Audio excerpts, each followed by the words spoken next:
Alors, bonjour à tous, bienvenue sur Yoga Conscience et Nutrition en ce 1er janvier 2022, ça y est. On est le 1er janvier. Bonne année à tous, merci d'être là avec moi. Merci pour votre soutien, merci à ceux qui sont abonnés, merci à ceux qui vont s'abonner aussi. C'est très apprécié. On est le 1er janvier 2022, 11h23 heure du Québec. Je suis sur la route, je suis parti pour un petit test pour Uber. Là, je me suis connecté avec Uber. Je vais voir ce que ça va donner. Je vais me mettre sur le cruise control. Comme ça, j'ai même pas à me casser la tête avec la vitesse. C'est 1 degré. En ce 1er janvier 2022, dans les Basses-Laurentides au Québec, il fait 1 degré. C'est quand même assez exceptionnel. Pour l'instant, on a eu un mois de décembre plutôt doux dans le secteur des Basses-Laurentides. Et il y a des endroits au Canada où ça a été très froid. Il y a eu des grosses vagues de froid et beaucoup de neige. Nous, on a été épargnés ici, en tout cas, tant mieux pour nous. Mais l'hiver ne fait que commencer. Donc, on verra ce que la suite va nous amener. Je ne sais pas chez vous, les amis, comment c'est, mais j'ai regardé ça globalement. Ça a l'air d'être plutôt certaines régions de l'Europe douces, d'autres sous le froid et la neige. Donc, c'est comme ça que ça se passe. Et c'est comme ça que ça va se passer pour les décennies à venir. On est dans une période incertaine. Les changements climatiques sont en train de s'opérer. Et on n'est plus dans notre modèle qu'on connaît depuis longtemps, de saison bien établie, printemps, été, automne, hiver. On est un peu dans un dérèglement total. Un peu comme le monde, on est un peu déréglé. Et ça a été les réseaux sociaux qui ont déréglé le monde. Ça semblait être un avantage, mais ça s'est peut-être, finalement, conclu à être un désavantage. En pensant qu'on avait un outil pour s'exprimer où on pouvait dire n'importe quoi, il y a eu beaucoup d'exagération. Et maintenant, ils sont en train de resserrer la vis et on est en train de perdre un peu de notre liberté d'expression qu'on pensait avoir. Tout est contrôlé. J'en parle souvent, mais c'est comme ça. L'élite qui nous dirige, naturellement, le mot le dit, l'élite se pense et se place de façon supérieure à nous. Et a une idée de ce qu'elle aimerait qu'on soit, nous. Hein? C'est comme vous avec vos enfants. Hein? Vous les éduquez pour qu'ils deviennent un certain type de citoyen que vous aimeriez qu'ils soient. Bien, l'élite agit un peu de la même façon. Mais la différence près, c'est qu'elle a vraiment des moyens coercitifs pour y arriver. Et elle a aussi le pouvoir de vous imposer des modèles, de vous imposer des politiques, de vous imposer des discours et de vous imposer votre paye aussi. Contrairement à votre enfant, sur lequel vous avez un certain pouvoir jusqu'à un certain âge, mais après ça, il se rebelle, appelle le 911 et tu ne peux plus l'éduquer comme tu veux. Et après ça, il quitte la maison et il fait ce qu'il veut. Ou elle fait ce qu'elle veut. Donc, on est très limité, mais c'est un peu le même principe. L'élite nous considère comme son troupeau et aimerait qu'on agisse, qu'on se comporte, qu'on parle et qu'on pense d'une certaine façon. Et que tu sois à gauche ou à droite, c'est un peu la même mentalité qu'on retrouve, mais tu l'as moins à droite, cette volonté de contrôler les gens. À droite, on a plus le concept que le citoyen est assez intelligent pour s'occuper d'éduquer ses enfants. D'ailleurs, les pays où il y a des gouvernements, la plupart du temps, républicains ou conservateurs, laissent plus de liberté, se mettent moins le nez dans les affaires de l'individu, dans les affaires des entreprises, et laissent la nature des choses faire son petit bonhomme de chemin, contrairement aux gauchistes qui aiment mettre leur nez dans tout sont des idéologues. Les idéologues, c'est probablement la pire espèce que tu puisses rencontrer. Les idéologues et les hommes d'affaires, il faut que tu te tiennes loin de ce monde-là, parce qu'ils ont le même principe de fonctionnement. Donc, l'idéologue et les gauchistes sont des idéologues. Et le problème avec les idéologues, c'est qu'ils sont incapables de reviser leur position et leur idéologie vont aller jusqu'à l'échec total pour prouver un point. Donc, c'est toujours assez catastrophique quand tu as affaire à des idéologues. Ceci étant dit, ça fait peut-être 10 minutes que je suis embarqué. On est le 1er janvier, donc c'est le jour de l'an. Et il n'y a pas énormément d'activité pour l'instant. C'est un peu pluvieux, un peu de pluie, c'est mouillé, comme on dit. Mais les restaurants, il y en a plusieurs qui sont... Mais maintenant, avec les nouvelles consignes depuis hier, les restaurants, les salles à manger sont fermées.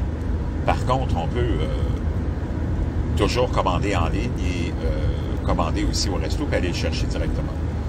Donc, les livraisons et les commandes pour apporter sont encore disponibles. Dans les nouvelles mesures que le gouvernement gauchiste, fasciste, Legault a annoncé au Québec, il y avait aussi la fermeture pour 3 dimanches consécutifs des magasins dimanche. Tu essayes de comprendre la logique derrière toutes ces mesures-là, puis il n'y en a pas vraiment.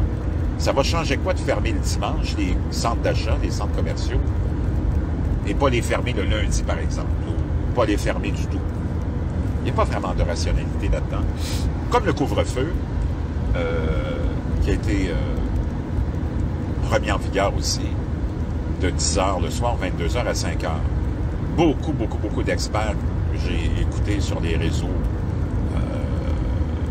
médias grande portée, grande masse, là,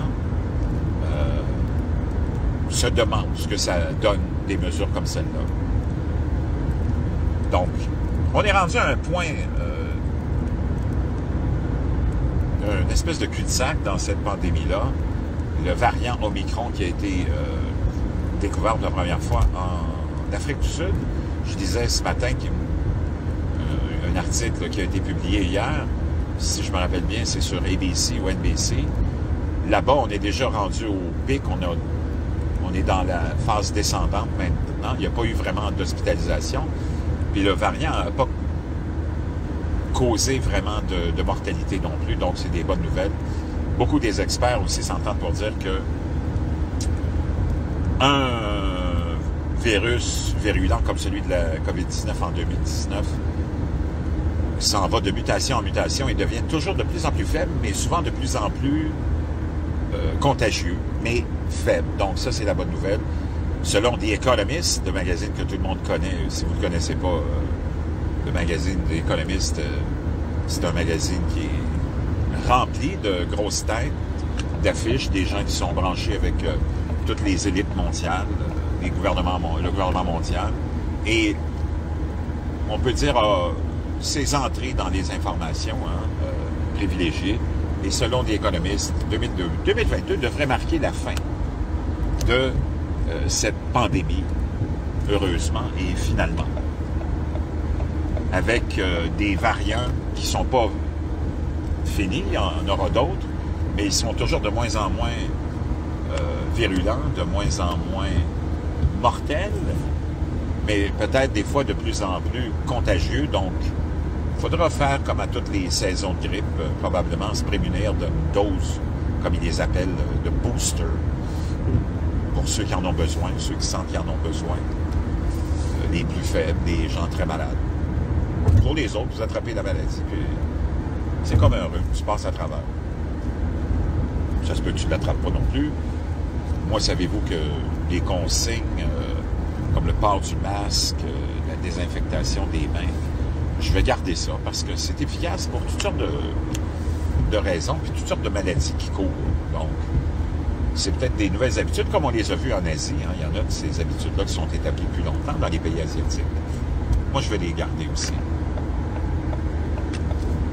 Dans les saisons de grippe, puis dans les saisons de rhume.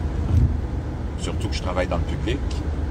Je vais faire très attention parce que depuis 2 ans, je n'ai pas été malade. Depuis que ça a commencé, moi, naturellement, quand travaillant dans la restauration, on est obligé d'appliquer toutes les consignes, puis j'ai été immunisé par ces mesures très efficaces de distanciation, de masque et de se désinfecter les mains. Vraiment très, très efficace. Moi, j'ai rien à dire contre ces mesures-là. Puis je les ai testées. Elles sont très efficaces. Donc, je pense que je vais les garder jusqu'à la fin de ma vie, jusqu'à ma mort. Pour l'instant, je suis rendu à Blainville. J'ai pas eu une seule commande. Je vais venir faire un tour à Blainville. Habituellement, c'est un bon secteur. Si je vois que ça bouge pas, je vais m'en aller vers Montréal. Pas Montréal, je déteste Montréal. Ça me pue au nez. C'est une ville décadente, pleine de merde, pleine de travaux bidons depuis des années, mal administrés, par encore là des administrations très gauchistes, d'extrême gauche, qui ont ruiné Montréal. Et c'est un enfer se rendre à Montréal en voiture, parce que toutes les administrations qui se sont succédées depuis plusieurs années, et voire même décennies, ont détesté la voiture, ont tout fait en leur pouvoir pour décourager les gens d'utiliser leur voiture. Donc, on se retrouve dans une situation infernale lorsqu'on va à Montréal. Là, je suis rendu sur le boulevard Curie-Labelle. Toujours pas d'action. Hier, j'en ai fait un peu, la veille du jour de l'an, mais tous les McDonald's étaient fermés, beaucoup de restos étaient fermés. J'ai eu quelques petites commandes dans l'après-midi. Et le soir, j'ai fait jusqu'à 8h, 8h30, j'ai eu quelques commandes. J'ai rencontré un autre chauffeur Uber qui lui aussi me confirmait que c'était très tranquille. Naturellement, quand la majorité des restos sont fermés, il n'y a plus beaucoup d'actions à avoir. Il en reste quelques-uns qui se disent qu'ils vont peut-être en profiter pour faire plus d'argent. Les restaurateurs restent ouverts, mais là, je regarde certains restos. Ici, je suis devant un IW qui est fermé. Il ne faut pas oublier que c'est le premier de l'an, donc c'est un congé aussi habituellement traditionnel là, pour l'ensemble de l'économie et des travailleurs. Mais il y a beaucoup de restaurateurs qui ouvrent maintenant le premier. Et il devrait y avoir de l'action, mais vers quelle heure ça va commencer? Ça, c'est un mystère. Les restaurants déjeuners sont ouverts. Je vais passer devant chez Cora maintenant. Ça devrait être assez occupé. Je passe devant le Dairy Queen. Il n'y a personne. Il n'y a pas d'employés, donc ça a l'air fermé. Donc, tous les commerces sont fermés pour la plupart. Il y a le Kung Fu Chicken, lui, est ouvert. Une place très populaire. Le Coran, eh bien, le Coran est fermé. Eh bien, ça, c'est étonnant. Donc, surtout peut-être les bannières, les grandes chaînes, comme on dit, en profitent pour fermer. Le Friends est fermé. La Casa Grecque est fermée. Pas grand-chose d'ouvert. Une petite épicerie dépanneur qui est ouvert, lui, il va faire de l'argent. Le Pizza est ouvert sur... donc, les chaînes à pizza, naturellement, vont être ouvertes, faire beaucoup d'argent. Le Benny Company, Benny Co, fermé. Pour l'instant, peut-être qu'ils vont ouvrir plus tard. Le Pizza Hut, fermé. Le Saint-Hubert, fermé. Donc, beaucoup de restos fermés. Peut-être que ça sera une sortie inutile aussi, ça arrive très rarement. Moi, ça m'est jamais arrivé, mais là, aujourd'hui, ça se pourrait que ça soit comme ça. Donc, je vous reviens un petit peu plus tard, en ce premier de l'an 2022, s'il y a un petit peu d'action. Rebonjour à tous, rebonjour sur Yoga, Conscience et Nutrition. Pour une chronique d'Ordache Hubert, on est toujours le 1er janvier 2022. Ça y est, on est en 2022. Encore une fois, bonne année à tous. Du courage. On est même capable de souhaiter une bonne et heureuse année parce qu'on ne sait pas de quoi elle va être composée, surtout avec les événements mondiaux. Mais bonne année, courage. Malgré tout, merci à ceux qui sont abonnés, ceux qui ne sont pas faits là. Je vous fais un petit compte rendu. Je vais commencer vers 11h30, à peu près 11h15. Et finalement, j'ai pas arrêté. Quand ça a commencé, j'ai pas arrêté. Là, il est 16h39. j'ai mis fin à ma journée sur Uber il y a à peu près 15 minutes. J'ai fait plusieurs courses. J'ai pas arrêté, j'en avais toujours. J'ai dû faire au moins 25, entre 20 et 25 courses sûrement. Et c'était bien pour un 1er janvier. J'ai rencontré quelques collègues, on s'est parlé, on s'est souhaité la bonne année. Eux aussi trouvaient que c'était quand même plus ou moins occupé. C'était pas la folie, parce qu'il y a beaucoup de restos qui sont encore fermés, qui profitent d'un petit congé, mais en général, c'était très bon. Moi, j'ai pas arrêté. Et je vais retourner demain, donc je voulais juste faire un petit compte rendu, un petit coucou, puis passer une bonne nuit, puis on se voit demain.